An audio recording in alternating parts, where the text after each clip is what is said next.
You're up. Hi, I'm William MacLeod, the king of the ropers and western artist from my website ropingwithwill.com, and I'm here to talk with Mr. Steer Roping Roper himself, Mr. Austin Fay. All right. How do you do, buddy? How you doing? Not too Good. bad. For yourself? Yeah. Nice day? Yeah, sure is a nice day. That's what you call a good day to be roping and great day to be alive. Right? You see what he's doing? Wow. See if you can get my arm. Ooh. Now, what is that called, Will? What's what called? What's Austin doing right now? That's trick roping. Okay, what's trick roping? What he was just doing. See, normally you'd have to hold your loop and the scope. Okay. Trick roping, I don't know, is a lot harder to do than tie-down roping. I see. See, look, if you watch how he does it, that's what you call trick roping.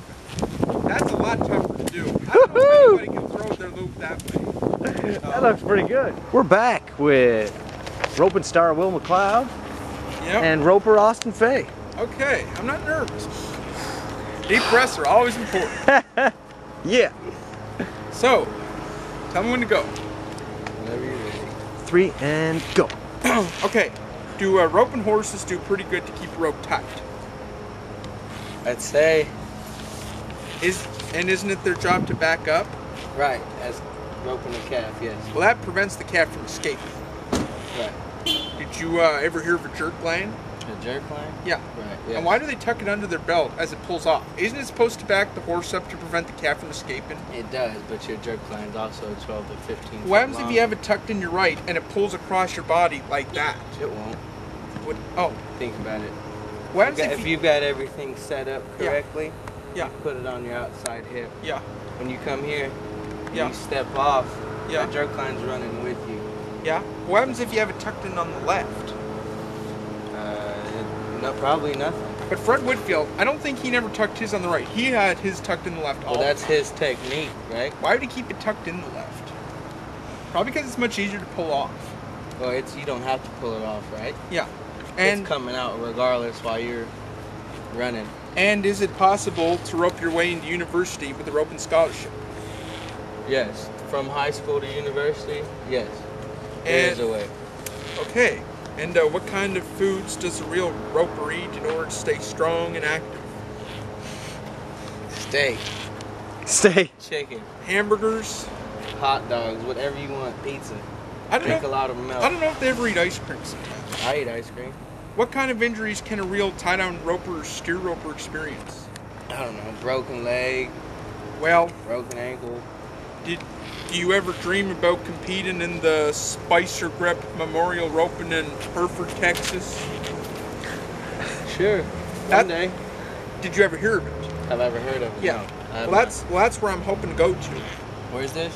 Hereford, Texas. How about you call me when you go to Hereford, Texas? We And, will meet. and also, do you ever dream about competing at the NFR Finals in Las Vegas, Nevada? I definitely have before, yes. When did you grow up at the NFR? I haven't, never have. Yes, if I've dreamed, definitely. I'm hoping to rope there, which is my idea. Right. And also, It's anybody's idea when they start roping. and also, did you ever try dismounting from a horse to tie the steer's hind legs together in a square knot in the steer roping event? No. Well, I think for real steer roping. And that's called steer tripping. Well, yeah. Well, I think I learned that I don't know if steers are generally too big to tie in the manner used for calves. They are. They're 600 to 800 Yeah, pounds. but sometimes I don't. bigger. But see, I don't know if one person can handle a steer alone because generally a steer is only a two-person job. Well, for instance, Trevor Brazil won the steer tripping Yeah. and team roping. When was that, 2 years ago? Yeah. Like, you can do it. It's possible. Yeah, but wasn't steer roping banned in a couple of states? Steer tripping, Yeah. not team roping. I don't know if they ever do steer tripping in Canada, You'd have to ask. I don't know either. but steer tripping, yeah. And you know, back in the old days of team roping in Arizona, did you ever hear of the team time? That's how it was for steer roping. I know the header roped the steer's horns, heeler roped the steer's hind feet. After the steer was jerked down, the header dismounted, and he tied the animal's hind legs together in a square knot. That's what I heard about. Well, you could be absolutely right, but Yeah. Tell me about your most favorite rope and run ever. famous roping run ever. Yeah, your most favorite rope and run ever.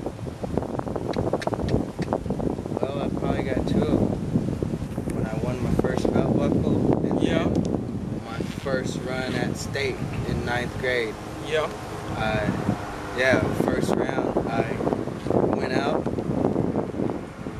Thought I missed and I didn't. I ended up spinning my steer and my partner roped the leg.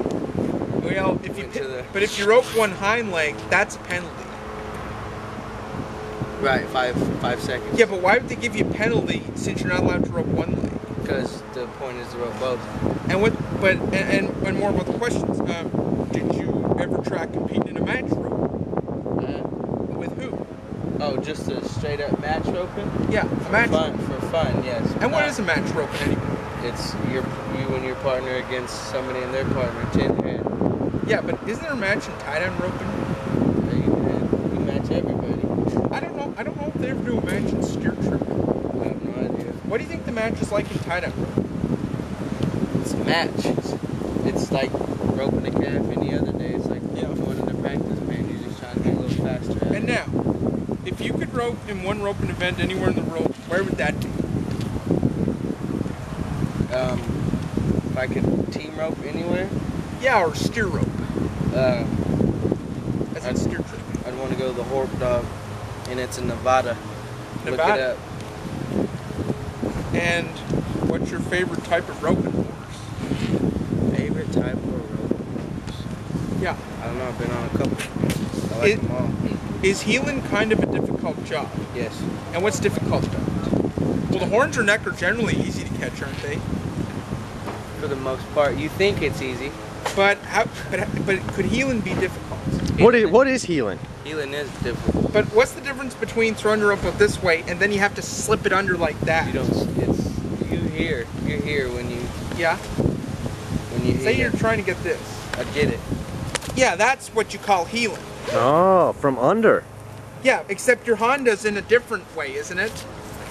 It's just in a different position, right? Yeah. Heading, you catch the head. Heeling, you catch the feet. It's. Well, yeah. Well, generally, what's the difference the way the rope throws? Well, you're throwing the head rope flat, big, aired out. But then the Honda's different that way for heeling. The Honda has really nothing to do. Tip of your rope's pointed at a completely different angle. Yeah. Right? Yeah. Are the horns or head easier to catch? I'd say the head, but your point is to catch the horns. And it gives you better handling. How do you deal with the sun in your eyes when you're chasing down a calf or a steer? Wear your cowboy hat. But don't you ever wear sunglasses? You can. I don't. I would wear them all the time. Would you? I like sunglasses. I like them too, but I don't. They distract me when I'm roping. Yeah. Can they fall off your face, or? Definitely. And they jiggle up and down? They could. Okay. And what do you think? And what do you think the difference is between roping a calf or a steer? It's a completely different way of roping. Or a different technique. Yeah. When you throw a head loop, you're trying to throw it open, flat, get around the steer's horns. Yeah. When you're trying to catch a calf, you're trying to catch a head, I don't know, 8-10 inches around. It's not crazy big. I mean, a little bigger than that. But are there any superstitions associated with tie-down roping, like certain things that are lucky or unlucky? Don't lay your cowboy hat on your bed. Don't wear yellow. Don't wear yellow. Don't wear yellow. Would you wear tan jeans sometimes? Tan? Yeah. No. Why's that? I just never would. And don't lay your cowboy hat on your bed?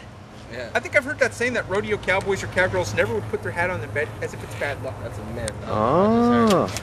Okay, very good. And also, they never wear yellow shirts. Why would that be? It's bad color for rodeoing. And nobody never wears tan jeans. Some people. Well, I wear tan Wrangler jeans. Giver.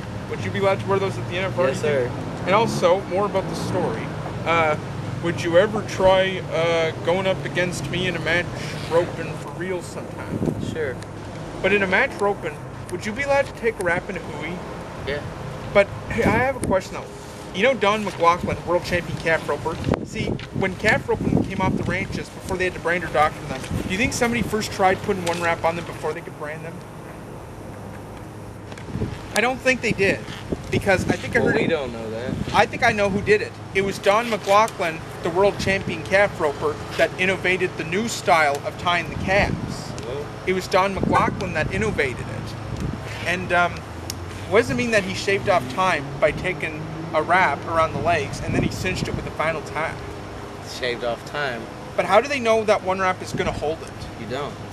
It's a risk. You're willing to take to win. Yeah. That's what got him where he is. Yeah. So just remember that. See if you want to get my arm. You want me to The get trick your... rope style. Okay, I'll try. Okay, and then shut it down. Put your arm out. Here we go. Don't reach for it. Come on. Give me a second. You just keep it right there. All right. Now straight out, pointing towards him. That's all right. All right. I'm not nervous.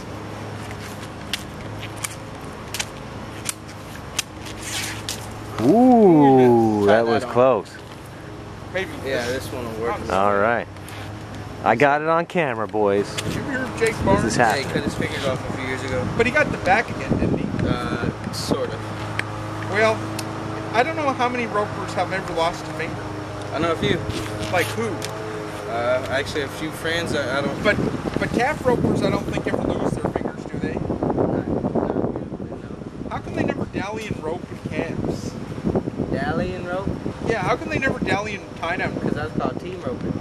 Yeah, but how come they don't dally for tie down roping, like tie their end of the rope to the horn? They do. That's what you look. Yeah, but why do they keep it tied onto the horn when they're swinging the rope? So think about it.